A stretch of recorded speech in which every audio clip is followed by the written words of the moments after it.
जब तुम सब्र करते हो तो आसमान पर क्या होता है? जब तुम टूट चुके हो, जब सब कुछ गलत लग रहा हो, जब दिल चाहे कि बस रो दिया जाए, लेकिन तुम खामोश रहते हो।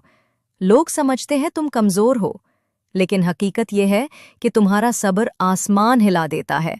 हदीस में आता है, जब बंदा सब्र करता है तो फरिश्ते हैरान हो जाते हैं।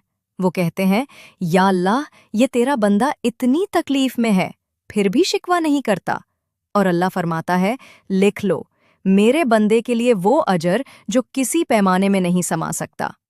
जब तुम आंसू छुपाकर मुस्कुराते हो, जब तुम बदला लेने के बजाय खामोशी इख्तियार करते हो, तो जमीन पर तुम अकेले होते हो, लेकिन आसमान पर तुम्हारे लिए तहसीन के नारे गूंजते हैं। फरिश्ते तुम्हारे नाम को याद रखते हैं, और अल्लाह तुम्हारे सब्र के बदले तुम्हें वो चीज अता करता है जो तुमने कभी मांगी भी नहीं थी। याद रखो, सब्र कमजोरी नहीं, ये ईमान की सबसे बड़ी ताकत है। तो अगली बार जब तुम रोको अपना गुस्सा या चुप रहो अपने दर्द के बावजूद, यकीन रखो, आसमान तुम्हारे सब्र की गवाही दे रहा है।